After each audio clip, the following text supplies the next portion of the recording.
Aujourd'hui, je vous propose de faire un petit tour du monde des mafias italiennes, américaines, chinoises, albanaises, japonaises, pour vous faire apparaître qu'il existe un lien direct entre les évolutions que nous connaissons à travers le monde et les capacités d'adaptation de ces organisations criminelles. Sur cette carte du monde, d'abord, nous localisons la dizaine d'organisations criminelles qui peuvent être qualifiées de mafias. 4 d'entre elles sont italiennes, la Cosa Nostra en Sicile, la 'Ndrangheta en Calabre, la Sacra Corona Unita dans les Pouilles et la Camorra en Campanie. On trouve ensuite la mafia américaine, qui est une émanation de la Cosa Nostra sicilienne, mais qui est aujourd'hui autonome. En Asie, on trouve les Yakuza au Japon et les Triades dans le sud-est de la Chine. Et puis enfin, dans le sud de l'Europe, les mafias turques et albanaises. Alors, qu'est-ce qui, au juste, permet de qualifier une organisation criminelle de mafia? Il y a au moins 3 caractéristiques. La première, c'est l'ancrage territorial. Palerme, en Sicile, pour la Cosa Nostra, New York et Chicago, pour la mafia américaine, Osaka et Tokyo pour les Yakuza japonais. Ensuite, les mafias se distinguent des autres organisations criminelles par leur ancienneté. La plupart d'entre elles sont nées il y a plus de 200 ans. Également par leur pratique du secret, et puis aussi par leur forte hiérarchie. Si on prend l'exemple de la mafia sicilienne, elle s'organise selon une pyramide stricte, avec à la base des familles d'une trentaine de membres qui gouvernent chacune une commune ou un quartier, dans le cas de Palerme. Au-dessus des familles, des cantons, qui regroupent entre 3 et 6 familles, dirigées par un chef de canton. Et l'ensemble de ces cantons est dirigé traditionnellement par le chef de famille qui commande Palerme. Et puis enfin, dernière caractéristique, il y a une grande variété dans les activités criminelles. Du racket à l'usure, en passant par la contrebande, le jeu, les marchés publics truqués, le trafic de drogue, de cigarettes, d'êtres humains et bien sûr, la prostitution. Alors comment les mafias ont-elles réussi à se développer? Eh bien, la plupart du temps, c'est du fait d'une rupture, d'un vide de pouvoir.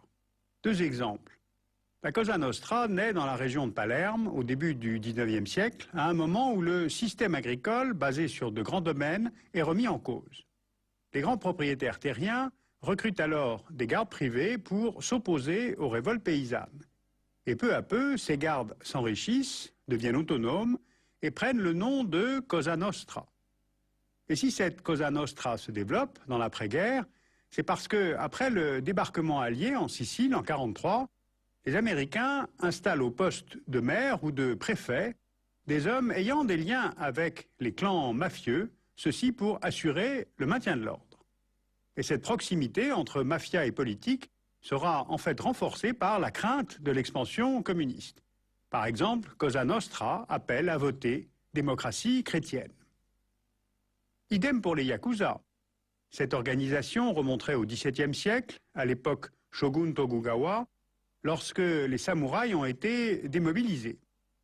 Une grande partie de ces guerriers, qui représentaient presque 10% de la population, seraient devenus des vigiles, protecteurs des habitants des villes, ou se sont transformés en bandits, donnant ainsi naissance aux Yakuza. Eh bien, dans le Japon de l'après-guerre, le gouvernement militaire américain du général MacArthur va s'appuyer là aussi sur les Yakuza, qui servent alors tout à la fois de briseurs de grève, de milices anticommunistes et de service d'ordre du Parti libéral démocratique japonais. Une fois implantés, les mafias s'étendent grâce à des réseaux. C'est là le 2e mode de développement des mafias. Par exemple, dans le cas de la mafia sicilienne, le réseau s'est appuyé sur des émigrants italiens. D'abord en Italie elle-même, dans les années 50-60, lorsque de nombreux Siciliens partent travailler en Lombardie, au Piémont, en Toscane. Puis en Europe, lorsque les Siciliens s'installent en Allemagne, en Grande-Bretagne, en France. Et sans oublier, bien entendu, les 4 millions d'Italiens qui émigrent au XIXe siècle vers les États-Unis, venant à 80% du sud de l'Italie. Eh bien, cette présence va donner naissance à la mafia américaine. On voit qu'elle est concentrée dans le nord-est des États-Unis, entre Chicago et New York, ce qui correspond au foyer où s'installèrent les immigrants italiens. Maintenant, regardons l'Asie. Les triades, c'est-à-dire les mafias chinoises, sont au XIXe siècle plutôt concentrées à Hong Kong et dans la province du Fujian, et elles vont suivre là aussi les migrations des Chinois. Avec l'arrivée du Parti communiste chinois au pouvoir, les triades se replient sur Taïwan, Hong Kong, Macao, Singapour, Thaïlande, puis essaiment là où vivent des communautés chinoises. En Asie du Sud-Est, en Australie, aux États-Unis, au Canada et en Europe de l'Ouest. Or, ces triades parviennent à se réimplanter en Chine, en particulier dans le Guangdong et à Shanghai, grâce à l'ouverture économique du pays et grâce au retour sous souveraineté chinoise de Hong Kong et de Macao à la fin des années 1990. Car évidemment, en plus des techniques d'organisation et les réseaux, il y a un lien direct entre le développement des mafias et les événements internationaux. Prenons par exemple le cas de la mafia albanaise. La mafia albanaise serait apparue à l'époque ottomane, issue de bandes armées, notamment au service de l'État turc, et qui aurait basculé dans l'illégalité à l'époque yougoslave, dans les années 1920, pour échapper à la précarité. Eh bien, le premier facteur de développement de cette mafia, c'est tout simplement la position géographique de l'Albanie, située entre Italie et Turquie, où prospèrent de puissantes mafias. Et d'ailleurs, en fait, plus que de mafia albanaise, il faudrait plutôt parler de mafia albanophone, puisque son territoire s'étend au Kosovo, au Monténégro et en Macédoine. Cet espace albanophone est au cœur d'un réseau ancien de routes qui, depuis le XIXe siècle, sert au commerce de l'opium, puis de l'héroïne venant d'Asie et de Turquie, pour être ensuite exportée vers l'Europe. Mais c'est sous l'effet de deux facteurs politiques récents que la mafia albanaise va pouvoir se développer. D'abord la répression communiste, qui dans les années 80 pousse de nombreux Albanais à émigrer vers la Suisse, la Suède, l'Allemagne, la Belgique, les États-Unis, et la mafia va pouvoir s'appuyer sur eux. Et puis ensuite, la fin du communisme entraîne un vide de pouvoir. Et les guerres lors de l'éclatement de la Yougoslavie entraînent le chaos. Au Kosovo, la mafia albanaise s'implante après le départ des Serbes et, si l'on peut dire, sur les talons des troupes de l'OTAN en 1999.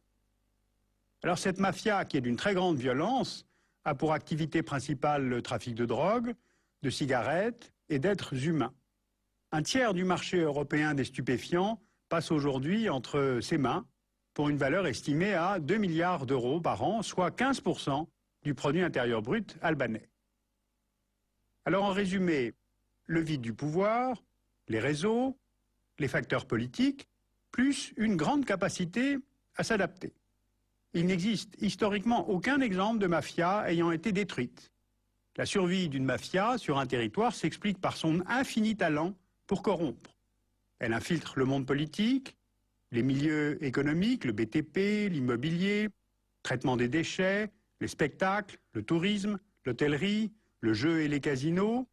Elles peuvent ainsi réinjecter leur argent dans les circuits légaux et se renforcer par les intégrations économiques régionales. Par exemple l'ALENA, en Amérique du Nord, ou naturellement l'Union européenne. D'ailleurs, si la mafia sicilienne se concentre aujourd'hui sur la Sicile, c'est pour qu'elle puisse profiter des subventions européennes qu'elle détourne par le trucage des marchés publics. Les mafias réinvestissent leurs profits venant du crime vers des entreprises légales et utilisent le capitalisme moderne en gangrénant une partie de l'économie mondiale.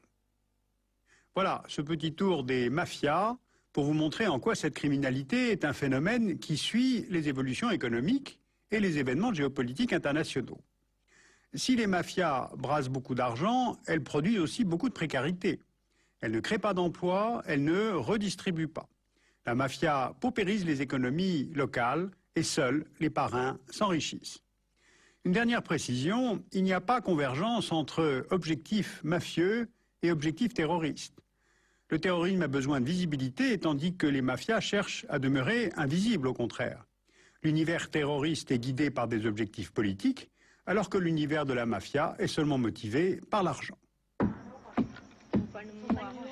Vous pouvez utilement lire le livre de Jean-François Guéraud, Le monde des mafias, géopolitique du crime organisé. C'est édité chez Odile Jacob, Nous avons pu construire ces cartes et ce texte en partie grâce à ce livre qui est extrêmement intéressant et complet. Vous pouvez aussi lire le livre noir de l'économie mondiale de Moïse Naïm, édité chez Grasset, et qui est consacré à la contrebande, aux trafiquants et aux faussaires, donc chez Grasset.